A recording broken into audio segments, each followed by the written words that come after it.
کمبر نے سوال کرنے والے کوفی نوجوان سے کہا، اگر تم لوگوں کے بدخواہ نہیں ہو اور سچے ہو تو اس بات کی تصدیق کرو کہ اس سوال سے تمہارا مقصد کیا ہے۔ ایسے معلوم ہوتا ہے کہ تمہارا مقصد اپنے علم میں اضافہ نہیں بلکہ تمہاری غفلت اور بدبختی ہی نے تمہیں اس بات پر آمادہ کیا ہے کہ مسلمانوں کے پیشوا سے عجیب و غریب سوالات پوچھو۔ یاد رکھو، حضرت علی رضی اللہ تعالیٰ عنہ کو وہ تمام باتیں معلوم ہیں جس میں تمہاری بھلائی ہے۔ میں تمہیں جواب دے سکتا ہوں، لیکن اس سے قبل کہ تمہارے سوال کا جواب دوں تمہیں معلوم ہونا چاہیے کہ تمہاری داڑھی کے ہر بال میں ایک شیطان چھپا بیٹھا ہے جو تمہارے دل میں وسوسے ڈالتا ہے اور تمہیں راہ راست سے دور کر رہا ہے۔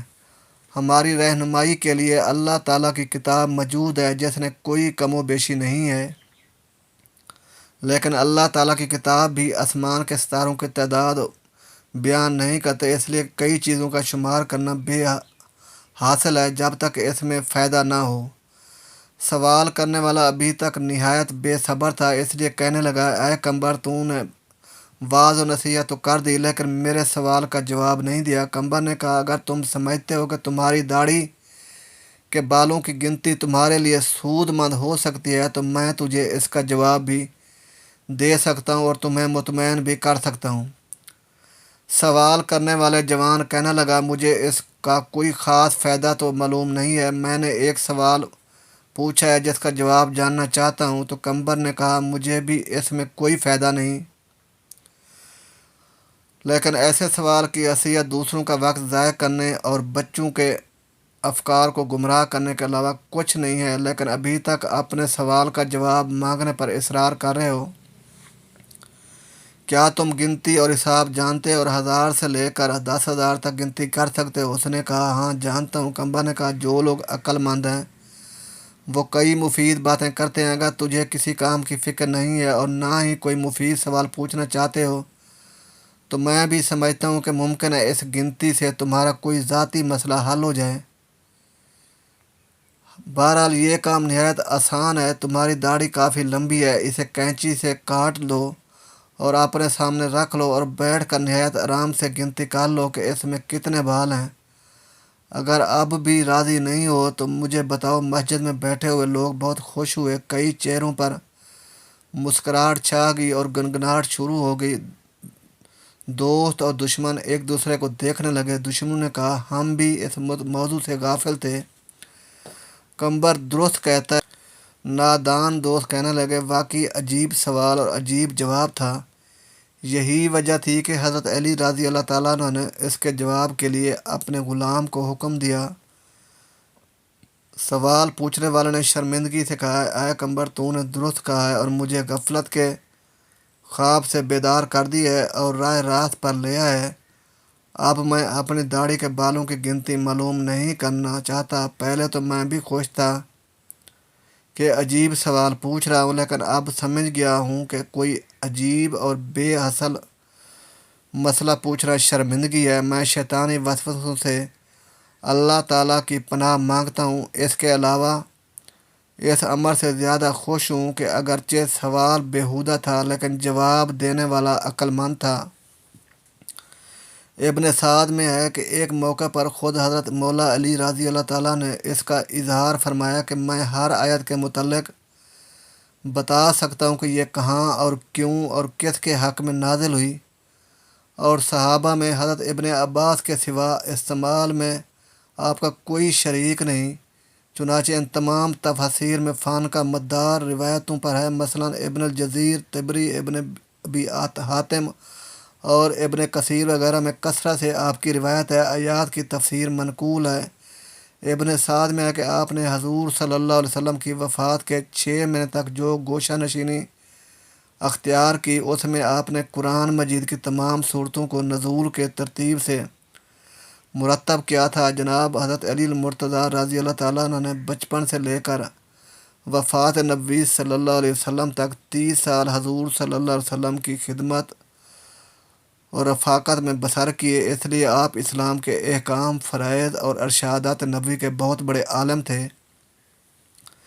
پھر تمام صحابہ میں وفات نبوی کے بعد سب سے زیادہ آپ نے عمر پائی۔ حضرت صلی اللہ علیہ وسلم کے بعد تقریباً 30 برس تک ارشادات و افادات کی مسند پر جلوہ گر ہے۔ مشکل سے مشکل اور پیچیدہ سے پیچیدہ مسائل کی تہہ تک آپ آسانی سے پہنچ جاتے تھے۔ یمن میں آپ نے 2 عجیب و غریب مقدمات کا فیصلہ کیا۔ یمن نیا مسلمان ہوا تھا، پرانی باتیں بھی تازہ تھیں۔ ایک دفعہ ایک عورت نومولود بچے کو لے کر ہمراہ 3 مردوں کے حضرت مولا علی رضی اللہ تعالیٰ عنہ کی بارگاہ میں پیش ہوئی۔ ان تینوں مردوں کا یہ دعویٰ تھا کہ عورت کے ہاتھ میں جو بچہ ہے وہ میرا ہے۔ حضرت مولا علی رضی اللہ تعالیٰ نے اس عورت سے فرمایا، کیا تم بتا سکتی ہو کہ یہ بچہ کس کا ہے؟ اس عورت نے کہا، یا علی، میں کسی طرح بتا سکتی ہوں، میں یہ اقرار نہیں کر سکتی۔ میں نے ان تینوں مردوں کے ساتھ ہم بستری کی ہے، مجھے نہیں پتہ یہ کس کا حمل ٹھہرا ہے، یہ بچہ کس مرد کا ہے۔ میں آپ سے عرض کرتی ہوں کہ آپ میری اس غلطی کو معاف کر دیں۔ پاس بیٹھے سب لوگ تعجب میں آ گئے اور کہنے لگے، آج تو علی بھی فیصلہ نہ کر پائیں گے۔ پھر حضرت علی رضی اللہ تعالیٰ نے پوچھا، تم تینوں میں سے اس عورت کے شوہر کون ہیں؟ ان تینوں مردوں میں سے ایک مرد نے ہاتھ کھڑا کیا تو آپ رضی اللہ تعالیٰ عنہ نے فرمایا کہ کیا تم حلفاً کہہ سکتے ہو کہ یہ بچہ تمہارے نطفے سے بنا ہے؟ شوہر نے حضرت علی رضی اللہ تعالیٰ عنہ سے عرض کیا، نہیں حضور، میں اپنی بیوی کی بدکاری دیکھ کر کبھی بھی یقین سے نہیں کہہ سکتا کہ یہ بچہ میرا ہے یا پھر کسی اور کا ہے۔ وہاں بہت سے لوگ بیٹھے ہوئے تھے، اس بات کو سوچ رہے تھے کہ یہ بہت ہی پیچیدہ مسئلہ ہے، اس کا حل کس طرح سے ہوگا۔ وہاں مشرکین بھی بے شمار جمع تھے۔ مشرکین کہنے لگے کہ آج حضرت علی رضی اللہ تعالیٰ عنہ کوئی فیصلہ نہیں کر پائیں گے۔ حضرت علی رضی اللہ تعالیٰ عنہ کچھ دیر تک چپ رہے۔ اس کے بعد حضرت علی نے قرار ڈالا اور فرمایا کہ اب میں قرعہ ڈالتا ہوں، جس کے نام پر قرعہ نکلے گا بچہ اسی کا ہوگا۔ حضرت علی رضی اللہ تعالیٰ نے 3 ٹکڑے کاغذ کے لیے اور تینوں پر ایک ایک مرد کا نام لکھ دیا۔ اس کو چھپا کر سامنے کیا گیا۔ ایسا کئی بار کیا گیا، جب بھی قرعہ نکلتا تو ایک ہی مرد کا نام نکلتا۔ اس مرد کو اس لڑکے کا باپ تصور آ گیا۔ لڑکے کو غلام سمجھ کر اس کی قیمت لگائی گئی اور قیمت کے 3 حصے کیے گئے۔ جس کے حصے میں قرعہ نکلا تھا اس شخص سے اس قیمت کے 2 حصے وصول کر کے باقی دونوں مردوں کو دے دیے گئے۔ جب یہ بات حضرت محمد صلی اللہ علیہ وآلہ وسلم تک پہنچی تو حضرت محمد صلی اللہ علیہ وسلم نے بھی فرمایا کہ اگر یہ مسئلہ میرے پاس آتا تو میں بھی اس مسئلے کا حل اسی طرح کرتا جس طرح حضرت علی رضی اللہ تعالیٰ عنہ نے کیا۔ اللہ تعالیٰ سے دعا ہے کہ اللہ تعالیٰ ہمیں دین کی مکمل سمجھ بوجھ نصیب فرمائے، دین پر جینا اور دین پر مرنا نصیب فرمائے اور ہمیں نیکوں کاروں میں شامل کریں، آمین یا رب العالمین۔ ناظرین، ویڈیو اچھی لگی ہو تو ویڈیو کو لائک کریں، شیئر اور چینل کو سبسکرائب ضرور کیجیے گا اور کمنٹس باکس میں اللہ تعالیٰ کے 99 ناموں میں سے ایک نام ضرور ٹائپ کریں۔ اگلی ویڈیو تک کے لیے اجازت دیجیے۔ اللہ حافظ۔ جزاک اللہ خیرا کثیرا۔